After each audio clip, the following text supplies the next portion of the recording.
And that's what, a kid then sees somehow through all the different people that see, share, and talk about it. And they go, maybe I'll be the next Alex Kendall and invent this, or maybe I'll be the next Surian Taylor, and or whatever it is they dream of. By sharing the amazing stories that come out of these events, we can really inspire the rangatahi of New Zealand to pick it up and give it a go. The New Zealand Tech Podcast, brought to you by Gorilla Technology, proactive and strategic IT. Greetings and welcome along to the New Zealand Tech Podcast. I'm your host, Paul Spain, and fantastic to have Ryan Ashton on the show. How are you today, Ryan? I'm really good, thank you, Paul. Thank you so much for having me on the show. I'm really looking forward to today's session and today's discussion. So A privilege to have you join us. Maybe you can fill listeners in on where you fit in this big wide world of tech in New Zealand. Oh, okay. Well, let's do the quick story because I'm pretty known for the long story. Quick story is A Few Quiet Yarns is my business, and it's been a hybrid agency delivering our own brand of tech events called A Few Quiet Yarns, and also a range of bespoke events. We've also ventured out, and we now work with partners where I provide essentially part-time contract sales, but if you want to be fancy in 2025, we'll call it fractional client engagement. So working with Smart Space AI and Governance 4, which is heavily focused on AI governance. So the two conversations wrap into every meeting like one, and it's become a very popular discussion, as you can probably imagine, with AI being where it is these days. Yeah, good. Great. Well, looking forward to delving into the discussion and hearing some of your thoughts. Of course, a big thank you to our show partners, to 1NZ, Spark, 2 Degrees, HP, and Gorilla Technology. Righty-ho. Well, let's get in to start with from I guess this one's a somewhat Kiwi story. Wayves AI, who we've been talking about now for some time, at least a couple of years, and this is a company based or headquartered in London, but founded by Kiwi Alex Kendall, and they have just launched a new testing hub in Germany, and this becomes basically another place for them to test bed their autonomous driving technology. Now, they're already been in the UK, the US, and Silicon Valley, and now here they are landing in Germany. And I think what is interesting here is the pace at which they're now moving, and also their technology stack. So we've had Waymo that have been in offshoot of Google originally, and now Alphabet, and that's been going for well over a decade, a long time. Almost feels like 20 years. It's that would be a stretch because it's not that long, but going for a really long time. But using as has sort of been common amongst a bunch of the companies, using LiDAR, so they're getting this laser view on things as well as what's drawn from cameras. But Wayve following a similar tack to what Tesla are doing. And they're saying, hey, we're using cameras. We're keeping this, we're keeping it simple from that perspective and low cost, because cameras are a fraction of the price of LiDAR technology, and it seems to be going really well. And we've seen all sorts of celebs and people who have had a chance to ride in the wave from Bill Gates onwards, right? So that's been happening, but it is still this the smaller scale thing when we compare it to Waymo, which I tried out some months ago when I was in San Francisco. Yeah, they're very different technologies, but I think that the thing about Waymo is it needs very high resolution maps and details for cities that it's going to be used in. So there's a huge amount of work, whereas the type of approach that Tesla and Wayve are taking, and it's not just them, but they seem to be certainly getting the most attention at the moment from my interest, is that the technology is sort of capable of, hey, drop it in a location, and in theory it just works. Now, there are uniques for different regions in terms of, well, actually the signs are going to be a little bit different when they're in Deutsch rather than English or American English or what have you. But, largely the icons and things are the same. Then there's the difference between driving the left-hand side and the right-hand side of the road and so on. But, yeah, just seeing this continued expansion, I think, is great. And, I think just brilliant seeing a New Zealander, really leading the charge as the chief executive there. Yeah, well, look, there's a lot to unpack there, as they say. Let's start with Far Lap, Pavlova, and a few of those Kiwi favourites that everyone else likes to steal. So before the UK steals this, we're going to claim it as a Kiwi-driven phenomenon. And yeah, when we look at the technology, you mentioned LiDAR. Now, I haven't looked into the technology. I've been watching all the videos that hit the news, of the sad, unfortunate accidents that have happened. But when we look at LiDAR, and I go back to my digital twin background, LiDARs are typically used to take super accurate readings of geographical spaces, typically for putting buildings or bridges and whatnot in space. And yes, you can use them. In fact, they were used in the World Cup to recreate the 3D version of the players running down the field for the last Rugby World Cup. But in my mind, it's a huge amount of compute power to be able to process that amount of detail. And we're talking split seconds. A kid runs out on the road, it has to stop. It has to put the brakes on, right? Like a human would react, or even faster. So to go with cameras and be able to look at the less expensive technology makes sense, as long as the ability of computer vision to be able to read and react to camera is accurate enough, I guess. And what they're doing is proving that it is. So I think it's mind-blowing.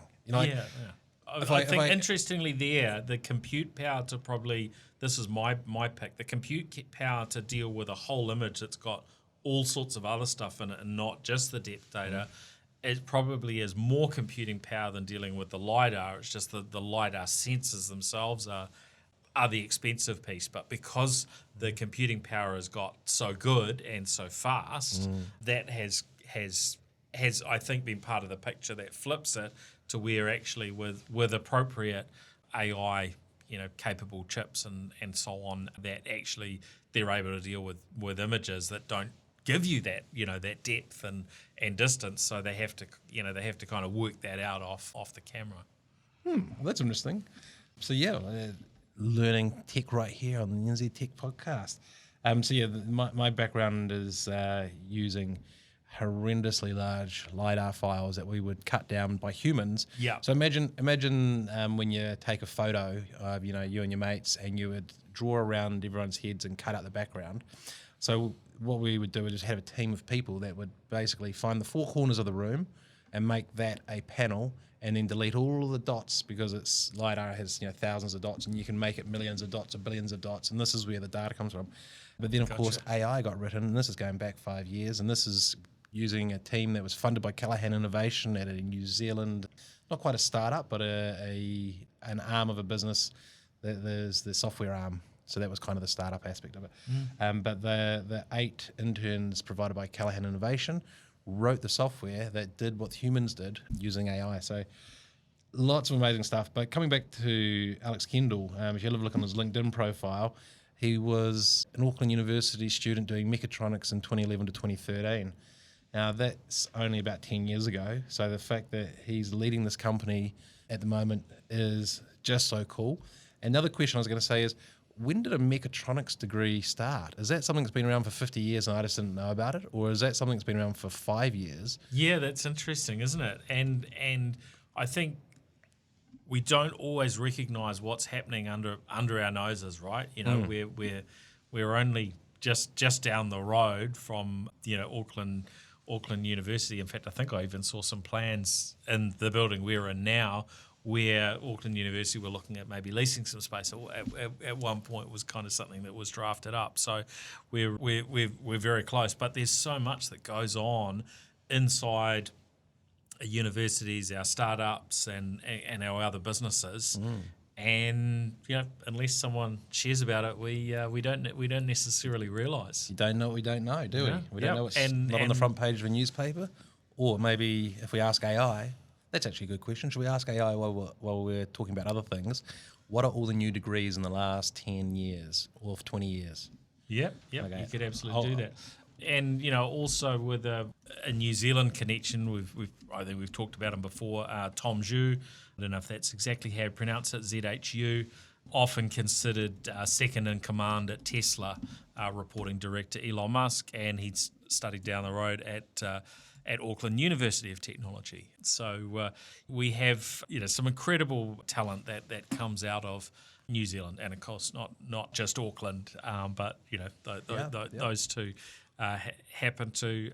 And so, and sometimes these people are Kiwis, sometimes they've come from elsewhere in the world, they've studied in New Zealand, and then they've gone back out to other parts of the world, which is, I think, was Tom's situation. I think he probably came here from China and studied. But, it shows great things can come from here. We've got to keep setting our sights high. Yeah, well, and this is why you should listen to the NZ Tech podcast, because I didn't even know that was a Kiwi in Tesla. Obviously know Elon Musk and a few of the other names around some of his other companies, but it's exciting, and this is, we're going to talk about the NZ High Tech Awards later on, so just to sort of insert there, you hear a lot of those stories at NZ High Tech Awards, but then there's also a lot of stories that you don't get to hear, and I always talk about the Kiwi culture of being humble. No one goes out sharing it about themselves. So I'm guessing there's actually a lot more people in amazing positions doing amazing things around the world than we would even know. Yep. But you'll hear about them here on the NZ Tech podcast with Paul's various guests in the future. So stay tuned.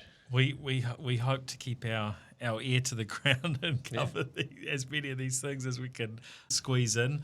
So great to see that New Zealand connection, and look, we're slowly edging closer to this autonomous world when it comes to vehicles, but still up for lots of debate. But I think what Wayves are doing is an important part of the puzzle. Now, to something not quite so good, something not to celebrate. Instagram have apologised for the horrific content that they put into users' feeds in recent days, including streams of very graphic content, murder, sounds terrible, animal abuse, and so on. Look, when we see these things happen, I think it's quite important to to step back and sort of take a bigger picture view.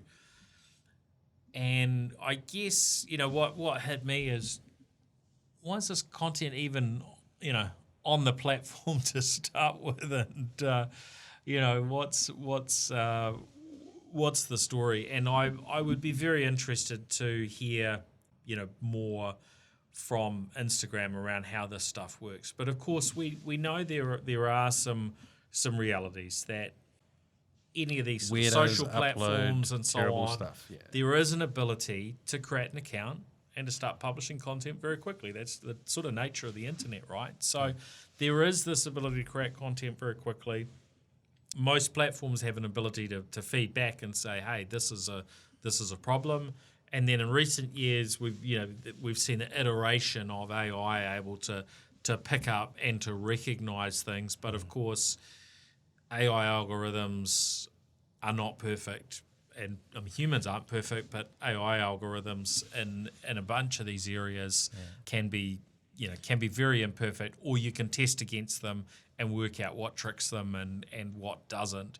So there's a sort of looking at these things through the lens of what's possible, what's impossible. Are we having expectations that are too high? But because this was something that got turned on and then they're able to turn it off again, I'm really curious to actually understand a bit more around, where are these lines and delineations? And we also know that Meta have been moving through a process of moving away from individual people looking at the content and having a sort of formal moderators, so much as they're moving to other mechanisms and a lot of more user-based responses and feedback and of course the automation through AI. Yeah, so I was looking at this and I thought, what can we do? The age-old thing of change a channel, turn it off. That's the first thing people should do. But also, what happened to the governments of the world? You know, when we had the Christchurch attack, Jacinda started something, and I don't know where it's gone, but it's almost as though these platforms have more power than the governments of the world, and the governments are here to service, the platforms are here to service. There needs to be something, because my question is, when is apology not enough, and does a fine make a difference? Does that actually... And is this a genuine accident? You know, I'm thinking of the famous Homer Simpson, from The Simpsons, where it's don't press the button, and he presses the button and causes the nuclear reactor to melt down. And hopefully it's not a simple human error like that, or maybe you do. I don't know how you look at it, but coming back to having people watch it, I remember back when I was a Google partner, there was news that came through that the humans doing the same job for YouTube had the same problem of going through PTSD and having some severe psychological challenges because of what they were exposed to. Now, if you look at the soldiers who are in the armies that are in the field, and we see it in the movies about Afghanistan and American soldiers and PTSD, or there's a range of examples. So seeing this stuff is not good for you, and it needs to be censored. And I wonder if there's a way that the technology can do it when it's first loaded up. And I'll tell you a little story. When the Olympics were on, there was actually a story about the Winter Olympics in China. There was a story about the bobsledding course, and they used images or video of a digital twin. So having mentioned digital twins earlier, I rewound Sky, got my phone out and recorded the footage off the TV, which I do quite commonly, and then wrote a post about it. Within 30 seconds, LinkedIn had shut it down and said that it had picked up a copyright. And I thought to myself, there's a little bit of a logo from the Olympic Games, so maybe that was it, or maybe it was the actual content. I don't know, but it was so quick. So my question is, why can't it do that with 90% of this stuff, or 95% of this stuff? Maybe it can't be 100%, but considering just how quick it was, and I had to send a message back to LinkedIn to say, this is a really positive story about what they've done, and this is actually going to drive more viewership, and it's going to, I think they should be okay. And they turned it back on and put the post back on. And I was first time I've ever experienced it, I was blown away by it, and thought to keep my mouth shut at the time in case I got my account shut down or something like that. But it's pretty simple. If they can do trademarks so quickly, why can't they do, bad footage? But I guess the quick answer I just thought of in my own mind as I was asking that is, how does AI distinguish between a lot of the gaming footage that gets put up and real footage? Yeah, that's one of the challenges. And when if a publisher, such as LinkedIn, has access to, for instance, Olympic feeds, and then they're just trying to match like for like, oh, that's a copy of that. That's all. We've already got an agreement in place that we're not going to be making available this copyright, specific content. Yeah, and there's more complexity when it comes to, gaming / reality when it comes to violence. So yeah, that's a challenging one, and I think it's evolving, and I think the technology we've definitely seen improvements. And the Christchurch call, you could say has been part of that picture. I'm not sure, how much positive impact that they've necessarily had. Sometimes these things seem more about the sort of politics and so on than actually necessarily about making a genuine difference. And that was a Jacinda and Labour led. It's quite hard to know, and that one had some bipartisan sort of support, as well. And Jacinda was supported, post being Prime Minister, and to continue on in that work. And I know that was certainly initially funded by the new government. So I'm picking there must have been some positivity around outcomes for it to be getting that sort of support from both sides. But it's actually quite hard to tell, because we've seen so much evolution in AI over the last 5 years anyway. Quite hard to know where the improvements are. Are they sort of more the natural, bits and pieces? And we've also seen social media companies, behaving badly. Probably, I would think by most people's accounts, whatever your political leanings are, you'd be able to look at one platform or another and not be overly impressed with everything that they've done, right? So, and I think they've all got work to do, and we need to keep nudging that forward. So that you could say, look at motor car companies and the fact that people die in motor car accidents, and then people see bad stuff on social media, TV. So there's all different layers of perspective. But the one I was just thinking about, and you might have seen me hopping on my seat a little bit as you're talking about politics, is Trump. And we could pick 20 things to talk about there, but related to technology, the freedom of speech drive, and the fact that maybe part of this might have been related to the move to remove a bunch of the censorship or reduce the censorship that I understand is happening with Meta, and Zuckerberg, I think, instantly got on to the bandwagon, and it's been in the news a little bit before, obviously overshadowed by everything else Trump has done, but related to this picture. So it could have been a little bit, they might have been like, let's just flick the search and see what the global reaction is. Oh shit, let's turn it back off. Who knows? But some pretty serious stuff in there to think about.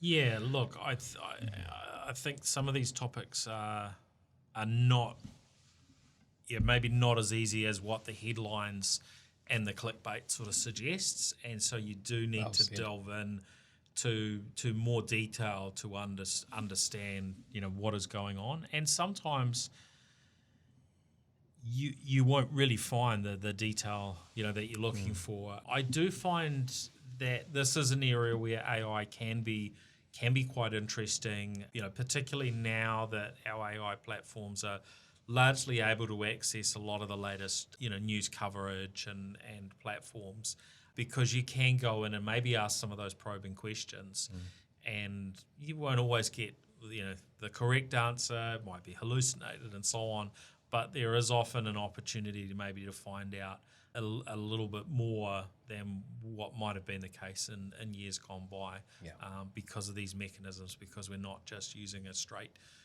Google search to find everything, or Google search plus a couple of standard places that we go, the Reddits and whatnot of this world. So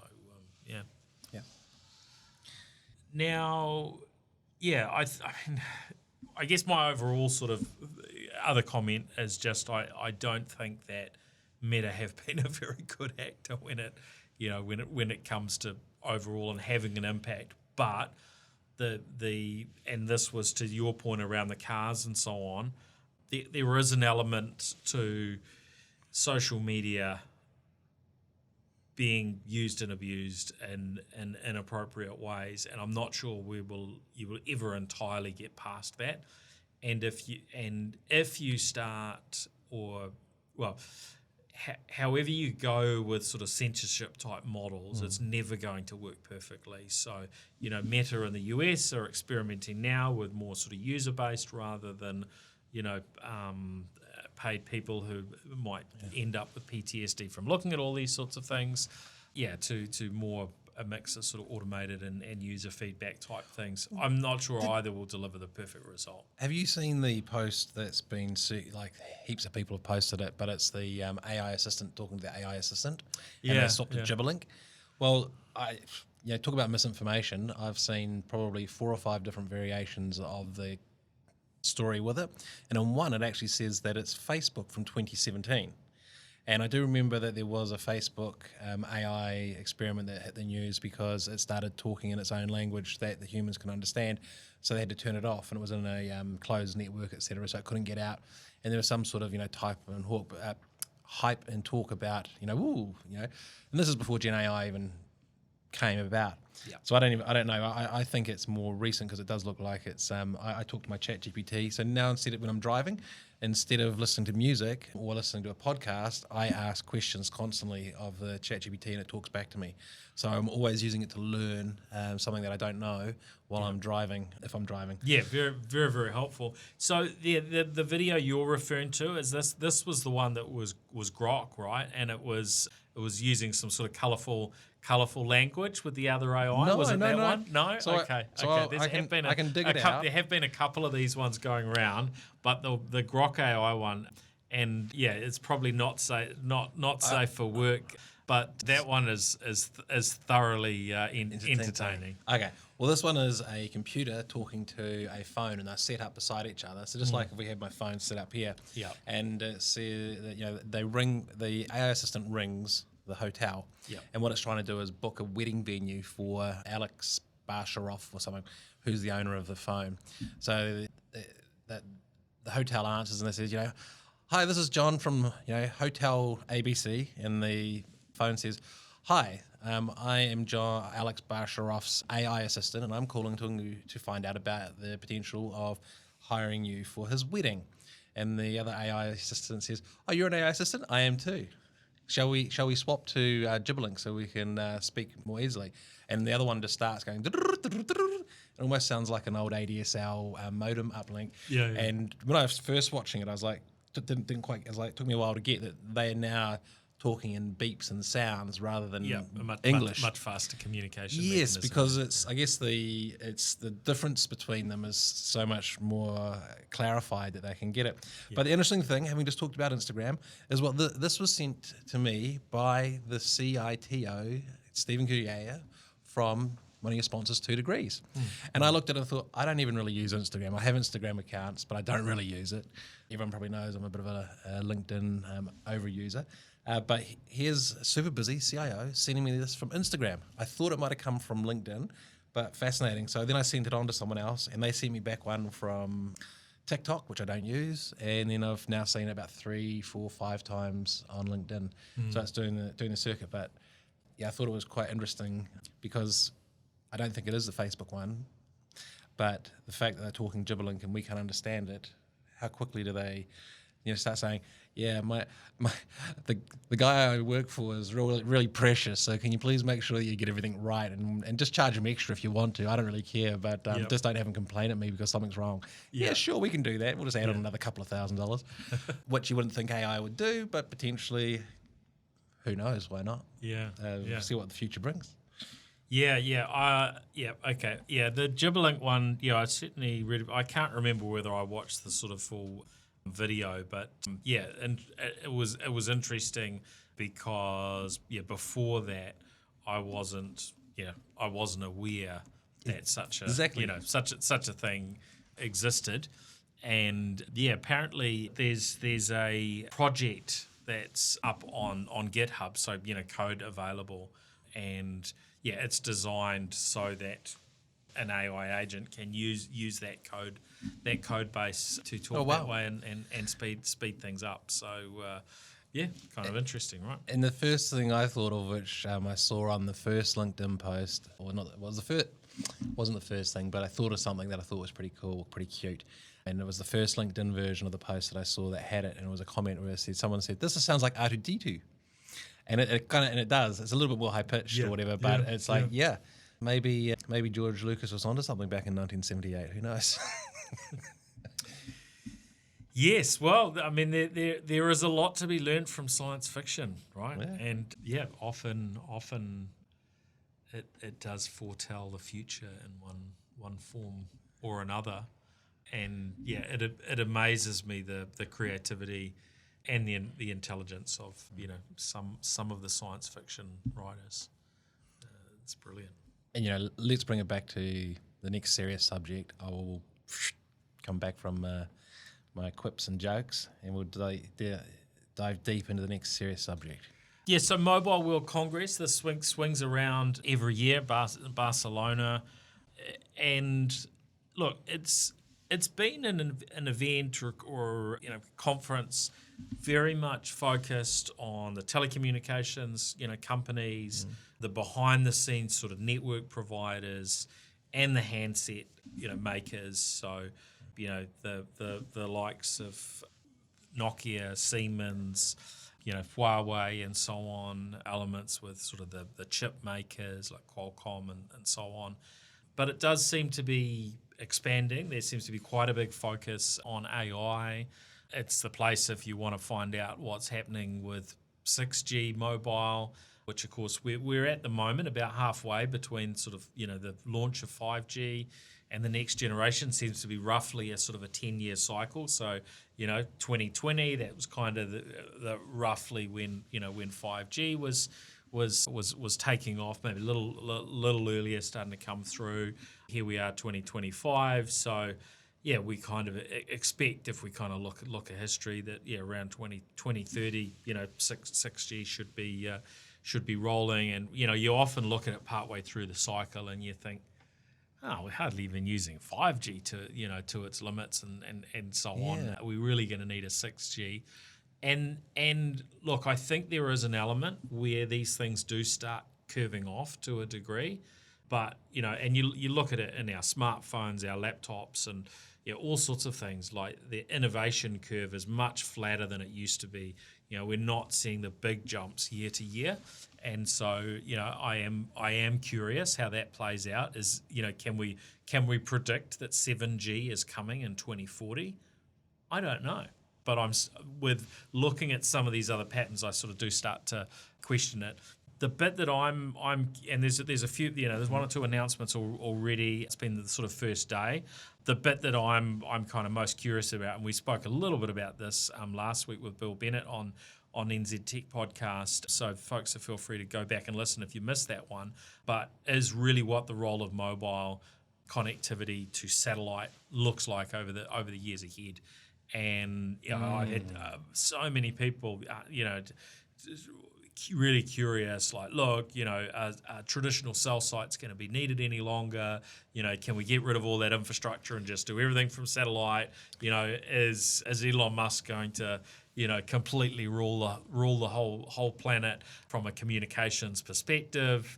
And of course, it's a lot more complicated than that, and I think our telcos have got plenty more life in them yet, providing mobile services amongst all the all the other amazing things they provide for us as a country. But anyway, did you want to comment? So I am going to take us back to movies on this one, and say name the first three movies that come to mind where they go back to copper wire based communications using SOS to tap out a message, because the current fancy, let's call them fancy, modern new communications have been wiped out. So if we look at satellites and take a real world example, the American aid to the Ukraine war situation. Now, they get it, as I understand it, they were getting free Starlink, which was enabling them their communications in the field. And if that gets taken away, or they have to pay for it and they can't afford it, suddenly, what do you go back to? Walkie-talkies? 50-kilometre radius, I don't know, but all of their coordination changes. Now, that's not to focus on the war. That's just to make a really stark example of someone has the power to turn that off. Now, I'm pretty sure Elon, if we see some of the stuff in the news, we're probably feeling a little bit uncomfortable about his ability and power to do that flicker switch, or to go from one prime minister to the next prime minister and say, if you don't do this, I'm going to tell them to do that. I know that sounds a little bit far out, but we just see it encroaching every time there's a story.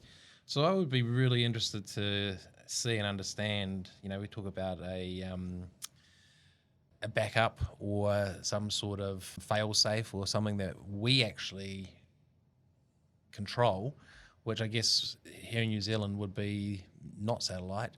But hang on, if we go and talk to our friends at Dawn Aerospace or at Rocket Labs, could New Zealand start putting up a satellite network for New Zealand coverage alone? Is that an investment worth making? Well, there's always so many possibilities. I mean, I think we've moved to a world where, and we're only partway along there with Starlink's really the if you put aside all of the old internet-based delivery over satellite, because comparing most of those options, not all of those options really, to Starlink is a night and day difference. Now that we've got Starlink, broadly available, anywhere, you can throw a dish in your school bag. Like, they're that small, right? Okay. So you can throw a little portable dish in your school bag with a USB-C cable and a portable battery pack, and you can turn up anywhere in this country where you've got viewing of the sky, and get internet at a couple of 100 megabits a second down. And yes, it's slower up, but so it's come a long way. But to achieve that, of course, you look at the billions of dollars, right, of sort of investment, but that picture is changing, and there are alternative mechanisms and and we've seen this with AST Space Mobile with what they're putting up to provide mobile coverage, and so across the US, where they've got these, where we compared to Starlink, where it's, I can't remember the numbers now, but north of 5,000, Starlink satellites. So more, I think probably more Starlink satellites now than all other satellites, in existence, or if they haven't quite reached that, then not far off it. But then there are these other mechanisms to have much bigger satellites that kind of, once they get up there, they fold out and end up being quite big, and being able to do that with less. So hey, maybe that sort of thing would be possible and competitive for a particular country. Then you've got to have them more on a geostationary basis. So the Starlink ones, of course, moving around the whole globe, so they fly past New Zealand, and they orbit and they're circling the so they're not just sitting above the globe, and moving with the world. Okay. Yeah. So these are all the kind of curious things, and that's why I'm fascinated. Are we going to get any kind of big news out of Mobile World Congress this year? This is also partly why. Here's a thought with the texting that you can do through Vodafone now, and I've managed to get it working on the weekend. Something's still going on with my iPhone, so I did that on the Samsung S25 flawlessly, from what I can tell. Oh my God! All the Apple fans just had a little theory it's working palpitation on everyone's iPhone except for mine. So I'm going to look I into have that. I have a little thing like that, and solve that. Right, these things happen, but. With the satellites sort of that have got the mobile connectivity, I think at the moment there can be roughly a few minute wait between them flying over and coverage and so on. So all of these things are kind of up for, okay, what is this going to look like in a year, 2 years, 5 years, 10, as the technology develops and more players come into the space. Well, if we go back in time and remember, I think 2G was the introduction of video calling. And I remember vividly a person, you wouldn't expect to say this, said, video calling? No one's ever going to use that. And, of course, now we survived on it through COVID, albeit not on a mobile phone usually, but we now use it. And I think I probably more commonly call video call than a normal phone call these days, because I'm talking to the person, see their face, and it's just normal. All these things take time to become normal. So if we're now on 5G, 6G, and you're talking about 7G, and what can it enable? I mean, that's the next question. Because my memory was something like 2G was enabled video, but it was only poor quality. 3G enabled video, 4G enabled higher quality video, 5G, and it's the waves are closer together, so it wasn't so good over long distances, but it was in short distances you get much better quality So of course we can now watch, say, the Rugby World Cup on our TV through the internet rather than the old TV. But it's, what else is it going to do? Is there anything? So I think the classic alternative to watching sports on TV is someone in one country doing an operation on a person in another country using a robot, and having that latency-free, almost perfect clear vision to be able to see the operation, do the operation, and have the robot remove and respond during it in time. But I don't want to talk about the applications for war. I'm trying to stay away from that, but that's obviously one we see on the news and we just talked about earlier.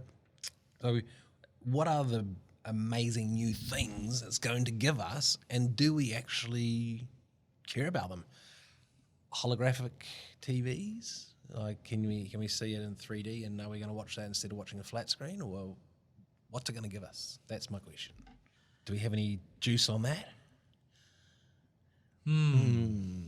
It is interesting, those the comments around sort of holographic and 3D and levels of those technologies. Of course, have been around for a long. Is it for the cars? For a long time, but I guess it's that challenge between what's possible, what's helpful in differing ways, whether it's from an entertainment perspective, whether it what does it bring along, and then sort of the reality where you add in, well, what's the technology required and the cost to deliver it? Because once things become free, which to a degree, if you look at them in comparison to past costs, and I remember as a youngster a phone call between my parents and grandparents. toll Maybe I call. get a little bit of time on the phone, and you'd have this delayed call that's going over over copper, and it was really, really expensive. Whereas now, for close to free, you can have this device in your pocket. You don't need to be near a landline or anything else, and you can be having that video call. In fact, in some regards, if you own the phone, then you can do it for free, right? We know that with free Wi-Fi and free. Oh, hold on, yeah, we're just actually doing those things for free now. So yeah, there's once the dots sort of join up, it can be pretty amazing. But some of these ideas have been around for a long time. I did a look online and see reference to the first working video call system developed, I think, by the German post office, and they were able to do a call between Berlin and Leipzig in 1936. Now, this is obviously an analog, some sort of analog type of technology, so it's kind of similar to a live TV sort of broadcast. AT&T apparently introduced picture phone at the New York World's Fair, or showed that off in 1964. And then we sort of started seeing computer-based versions of these sorts of things in the, into the 70s and 80s. But it was still, a few years before sort of Skype came in. And Skype was the one which joined up the dots and brought the cost down to that kind of 0 point, where then that sort of evolved on, and we saw all the variations, right? And Skype recently was announced. I think they're shutting down. So Skype is going to be no more. BlackBerry, Nokia. I mean, I think they've sort of come back in a way. But when you mentioned Skype providing it for free, I remember that, having the free calling, using that. And then if you look at AI, with ChatGPT OpenAI putting ChatGPT out, it put it in the hands of everybody for free, or for a free version, which was, while it was limited, like everything, it woke up the world to AI. So yeah, it's interesting what can happen. But there was something else. I'm just trying to remember what it was. But there was some sort of example of the first piece of this tech being done, back in like the 60s as well. And there's probably, like we were talking about earlier, about the number of amazing Kiwis doing amazing things that we probably don't even realise or know about out there in the world. There's a whole bunch of these technologies that were created way back when that people don't. Oh, I think it was the first chatbot. So if you Wikipedia the first chatbot, there is, I think, a chatbot that was like the sort of chatbots that will give you the canned responses, like an FAQ. But yeah, it's along those lines of, and it comes back to the point when we're talking about sci-fi and imagination. We can imagine all this stuff long before the technology was enabled. So quantum computing, I haven't seen that pop up in the World Mobile Congress notes at all. No, is anything happening there? Probably not so much. Actually, we were talking about that last week. So there's a So Bill Bennett. There's a. Did he tell his story about another one to delve into? So. Did Bill tell you the story about his £12 million supercomputer that he once built back when he was like in his 20s for the UK government, and it wasn't even as powerful as a PlayStation 3? Yeah, covered Bill, that one? Bill has a lot of good stories from back in those days. I worked with him, and yes, that's one of my favourites, because it's one of those stories like the first spacecraft or whatever isn't even as powerful as the calculator. Yeah, incredible, isn't it? Now, just a couple of things from World Mobile Congress. We're seeing sort of some of the Chinese companies come through and announce their kind of their leading edge phones, whereas Samsung, of course, already out with the S2025 and their latest phones. Although they are releasing their kind of mid-tier handsets, so the Samsung A series, A56, A36, and A26 were announced and shared about. And this actually falls into a category that seems to be quite a big one at Mobile World Congress, AI. So those A series handsets, which we haven't got pricing announcements for them for New Zealand yet, but traditionally they've stayed reasonably the same over the years. So the A36 I've tended to see as quite a sort of sweet spot for a mid-range phone, usually around $650 New Zealand as their starting price, and then that drops off sort of during the year. However, a little complexity to it is the softening of the New Zealand dollar possibly we'll see some of these products, start edging up a little bit. We haven't seen too much of that, to date from Samsung and others, but that is a possibility that may happen in the next little while. So that's on the AI front. They're rolling some of those same capabilities that are in the S25 into these mid-tier, and even some of the lower ones. So the A26 is going to be in this sort of category where it gets 7 years worth of security updates. I think something like 4 or 5 years worth of full Android version updates, or at least 3 years. Haven't got the numbers in front of me, but a lot more You're longevity. doing pretty well with everything you have got. But these AI capabilities sort of coming through, which are partly because this comes from Google as part of the sort of Android offering. And then the other AI one that stood out to me at Mobile World Congress is the announcement from Opera, who make their browser that competes with Chrome and Edge and so on, that offers built-in what they're referring to as AI-based agentic browsing. So this is kind of an AI agent built into your browser, and the idea that you can get this agent to maybe go and wander around the web for you and do certain tasks. So, go and look on the Air New Zealand website and find me, a good airfare on this date. In fact, look at all the air So it's becoming websites, a digital concierge. and able to then actually carry out those tasks, and then potentially even go and make the bookings and so on for you, or at least get you kind of right up to those stages. And I think there's still some concerns with the agentic AI where people have asked these platforms to do things, and sometimes they go a little bit far and maybe spend too much money. So there still needs to be a bit of a circuit breaker in some cases for a human element. So it's well worth looking up if you're really interested in getting your hands on some of these new AI capabilities. And I know some of our listeners will have things in their minds already that they're kind of looking for what are the best, agent-based AI offerings to fit. And, I'm sure there'll be people in areas like search engine optimization and varying other bits and pieces where it's like, oh, we get a tool to do that at the moment and it's, it's not so good, or it doesn't bring the data fresh enough. But actually with this, I could get, the browser to go and actually carry out that work on my behalf and get some sort of benefit out of it. Well, if they are delivering the digital concierge, and it's almost like the concept of singularity, I think it'll happen. It'll be done for me, and that would be amazing. And I come up with one. I like tautologies. I like cute little phrases that'll stick. So you remember the age-old, my people will talk to your people, and we'll set something up. So my AI will talk to your AI, and we'll set something up. In 2006, I wrote an article, which you can find on my LinkedIn. I'll put it in the post. And it talks about a digital concierge connecting your calendar to the CRM, to the ERP, to this, to that.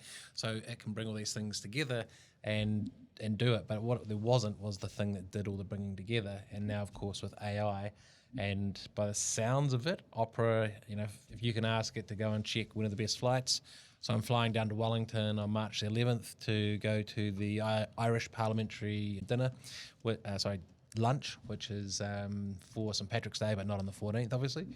I've got all that sorted, but, I could have I'm looking forward to the day I can just say, buy me a ticket to the event, book me flights to go down in the morning and come back, and book me meetings with this person, this person, this person, this person. And I just walk from the plane to the Uber, to the meeting, to the meeting, to the lunch, to the meeting, to the plane time. Magic. Well, this is certainly where we are starting to actually see elements of progress. And, an element of this is how Samsung have been touting the S25's AI capabilities and its ability to sort of interact with your email, your chat, text messaging, your calendar, and your varying tools. The problem I had with testing those things out is, although the Samsung comes with, say, bundled Microsoft apps like Outlook, I think that's one of the ones that they include. Actually, their capability is not yet designed to work with the likes of Outlook, which of course is one of the most popular, when in a business sense, places where people's email contacts and calendar sits. But if you're using the native or the Google equivalents, then some of these sorts of capabilities light up. But yeah, they're doing some interesting stuff. They've got some good demos online. And look, if you're curious, those are worth sort of watching. Where one of the examples is you speak to the built-in AI that is largely Google based at this point in the S25, and you can get it to interact across into your different app platforms. So you can ask the AI to show you particular pictures, and it's got access to your pictures, and it can go in there and find pictures that are the fit that you're asking for. Can you give me that screenshot from last Tuesday that was of such and such an app? Or can you put this thing into my calendar? Or can you send a message to this person? And it's got that ability to sort of walk through. You can ask it, maybe you've been watching a YouTube video and saying, hey, can you find that video that I watched and it showed me the 5 top products for XYZ. Can you go back into that video and give me that list and put that into an email for me?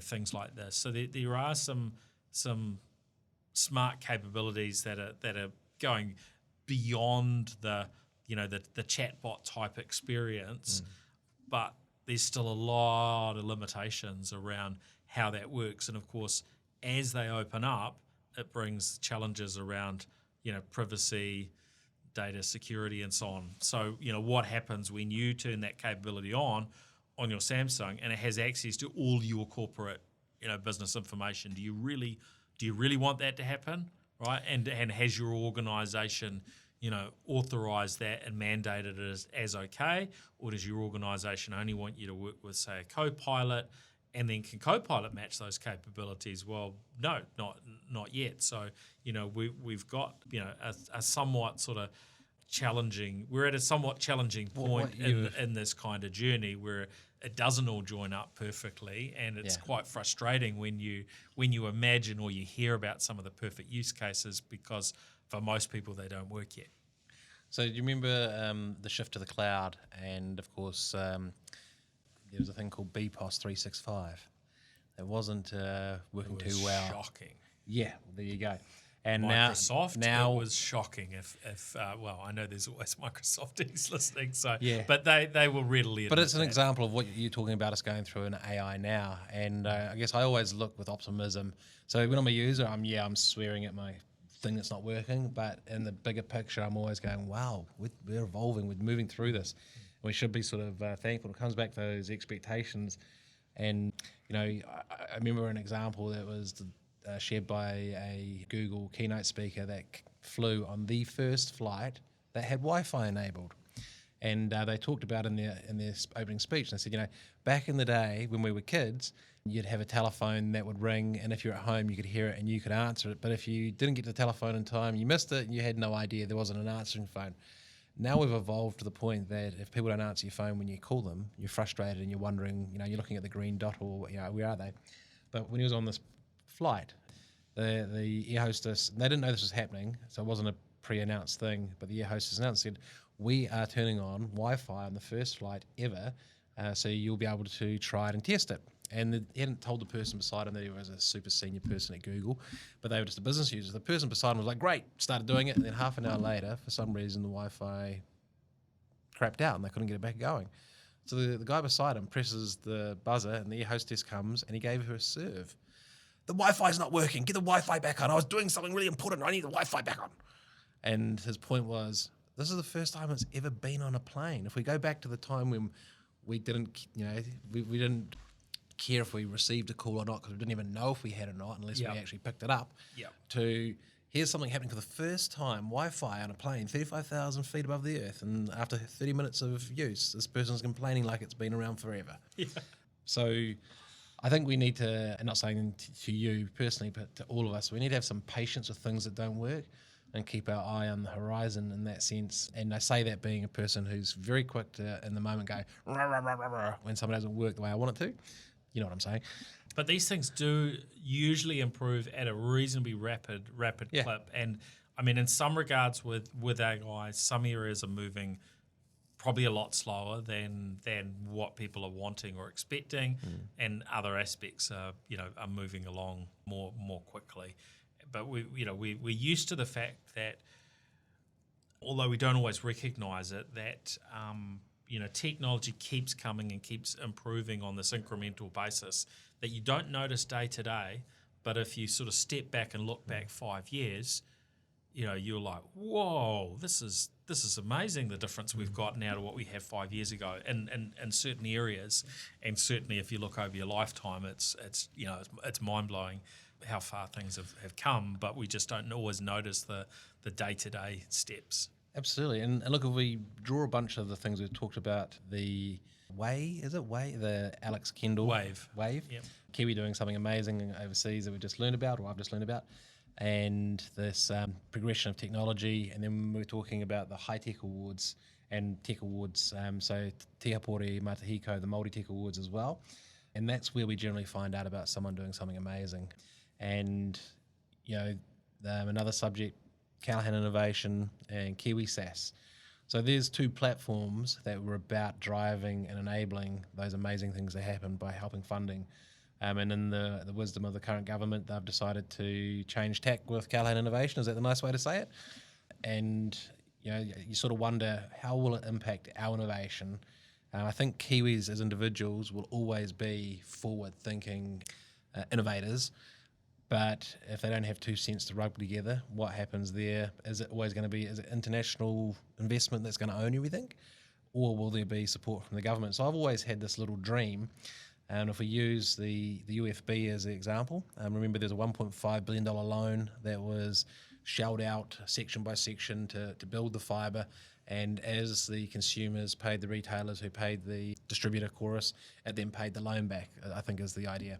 So I've always thought about Callahan Innovation and thought, I think at one stage I saw something, you might know the stats, they had $137 million to give away. And in some regards you go, wow, that's a lot for me as a person. But when you think about some of the investment you hear of companies that were getting, on a global scale, the millions, it suddenly becomes a drop on the ocean. So let's go back to that $1.5 billion loan for UFB and say, whatever Callahan Innovation becomes the new invention, why don't we give it a $1.5 billion loan? And the key part of that is taxpayers, your money's not just being spent, it's actually going to get returned to you. So feel optimistic about it. And then what the job of this organisation is to do is to spend that $1.5 billion. Part of it is on their operations, and part of it is on investing in the companies. So there's obviously a lot more money than has previously been available substantially, which is, I think, required.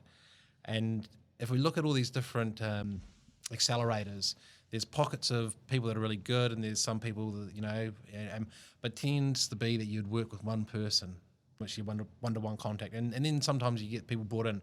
But I'm thinking in this is that you get the best of the best together, so that's the core team, who can then also train the people that get brought on board and get trained under their guidance through that model, so that whether it's sales and marketing, finance, development, etc., there's always this ongoing training of amazing talent through the leading experts. And if we're now talking about the companies that they bring on, we'll have 3 whales, 3 more zeros, please. And of course, they take longer to mature and longer to prove profit. But part of this is that, almost like conscription to the army, but don't think about it in a negative sense, they have to pay profit back to pay off their what's been spent on them. And that's where it comes back to, this money does come back. Then we have the medium ones, who are a little bit faster to market and a little bit less. So let's say Timely exited for 100 million. There's a good example. And then we have the smaller ones that are faster to market, faster return profit, and faster to inject money back in. So you got this nice spread. And those numbers might not be right. I think 3, 5, 10, whatever. But it could be 10, 20, 30. Who knows? But then you might be diluting that pool of money again. But the idea is, let's make some investments and give them the best chance so that they can then almost graduate from the mixture of Kiwi SaaS and Callahan Innovation and deep tech and whatnot, that's all together, so that they've got the sizable investment to make a difference, to get them going. They've got the smarts, the brain power to support and make it happen. And then as they mature, they might take some of the people from the core team with them, not all of them, but that might be to be expected. And the up-and-comers now fill those spots of the incumbents. So you're always having this virtuous circle of growth. But we need to do it with more than 50 cents. Judith? Yeah, look, these things, I think they're pretty complex because there are all sorts of ways in which organisations get funding. Some of them are bootstrapped, so actually they can start offering something very, very quickly that covers their costs. Other end of the scale, there's huge amounts of capital are needed to get to a break-even point, and Xero was one of those examples. Now there were some reasons why Rod and the Xero team were able to list their company reasonably early on in the piece and get funding, and then you get complexities with, and I remember this sort of back in going back 30 years. Doing some work with Microsoft when they were in the building next door, and there were millionaires being minted in Microsoft at that time because their shares had just gone up up so much, right? And you'll see the same in many big businesses that have sort of scaled, tech businesses that have scaled and grown well. And that can bring great opportunities because then you've got people with money and that have been involved in innovation ecosystems, and they're able to then reinvest that and do new things. And then there are others where it's like, oh, we've just lost some great talent and that person's going to retire and spend their life traveling around the world because they've got more money than they know what to do with, or whatever. So it is it is a really, there's a lot more moving parts than I described. Absolutely. It is a really interesting space. I do like now that in New Zealand, we actually have a lot of great stories, and we had on the show, and I can't remember what date, 19th of February, the episode with Rowan Simpson, and he talked about his new book, How to Be Wrong. There was a launch event for that, a week or so back as well. So that for those that are kind of interested, he shares some really great perspectives, so worth looking at the book. But there are a broad range of sort of perspectives and I guess approaches on these matters.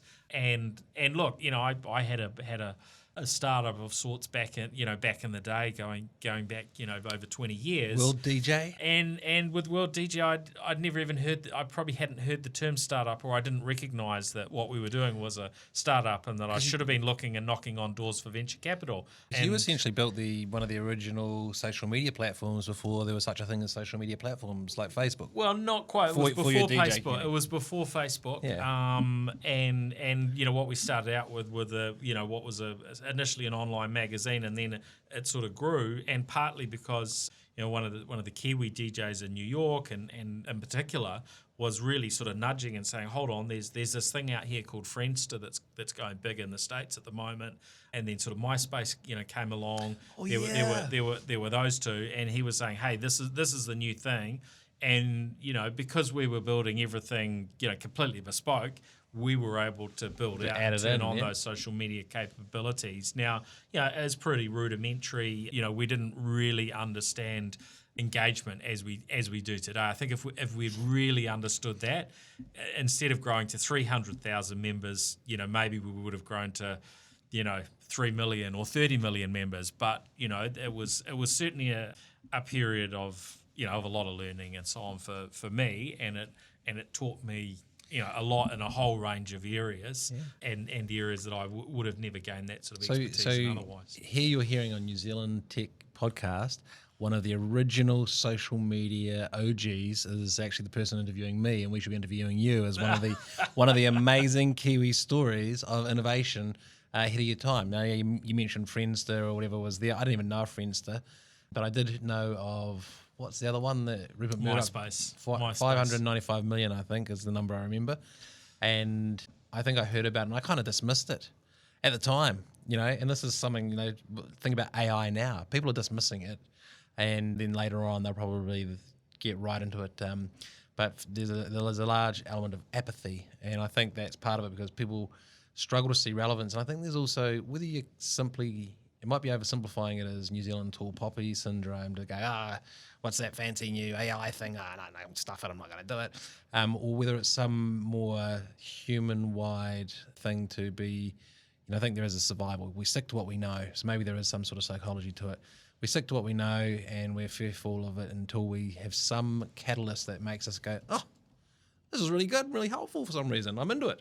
Yep. And actually, if we think about that for me, I was on Bebo for 2 weeks. I moved to Facebook, and then within about a few months of that and people being keyboard warriors before that was a term, I think, 2007, I found LinkedIn and went, and didn't even use Facebook for, I think, 2 years.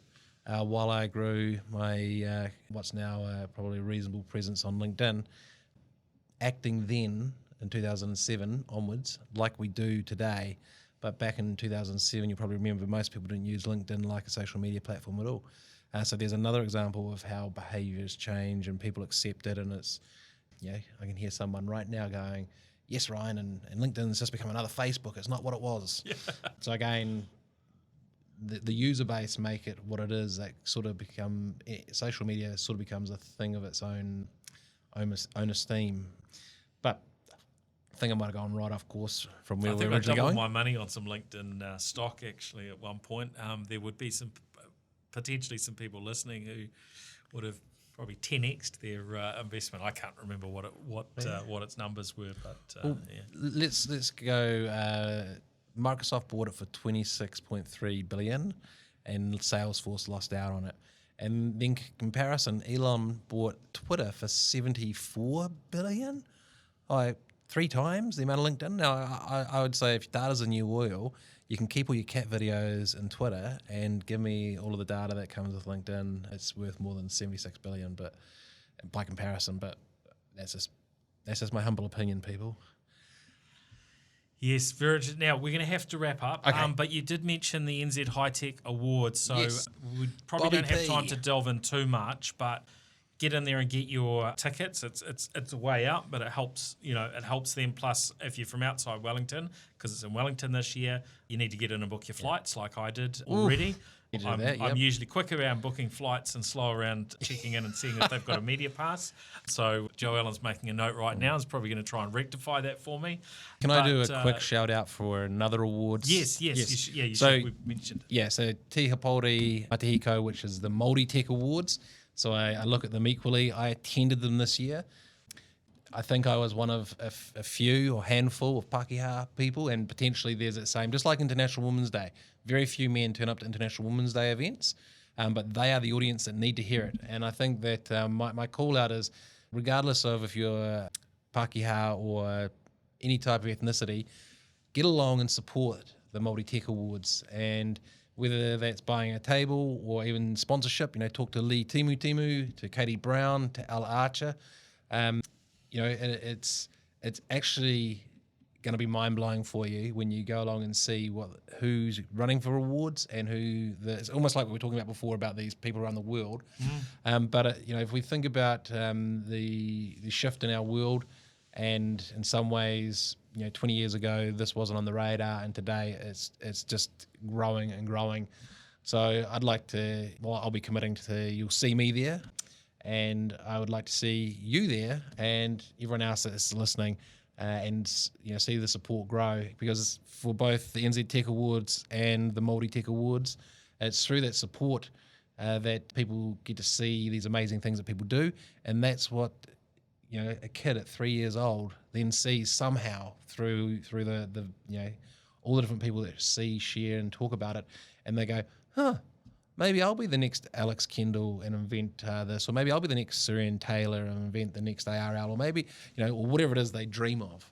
But the whole point is, by sharing the amazing stories that come out of these events, we can really inspire the rangatahi of New Zealand to pick it up and give it a go. 100%. Yeah. Yep. And we have to keep working on this, because it's so important to the future, of our peoples in New Zealand. So good stuff. Well, Thank you, Ryan. Now, it sounds like LinkedIn is the place to look you up if folks are wanting to connect and keep up with the events that you do with a few quiet yarns. What do they search for? Ryan the Lion? That's kind of how you're often known, yeah, right? so you'll still find me under Ryan the Lion because so much stuff will come up, but I've taken the lion off. Getting older, but also trying to highlight the fact that I'm not just Ryan the Lion, the events guy. I actually cover a whole lot of other areas that people didn't realize. So I'm sort of expanding the brand to all those other areas. And the next event coming up, a little bit of a shout out for AFQY and a little bit of a shout out to the whole community, because it's not just me. Without everyone that's turned up over 16 years, this wouldn't have happened.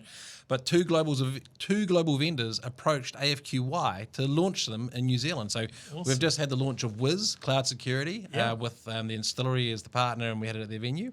And then March 13th, we've got the Kong API Summit. So it's the first time that this has come to New Zealand.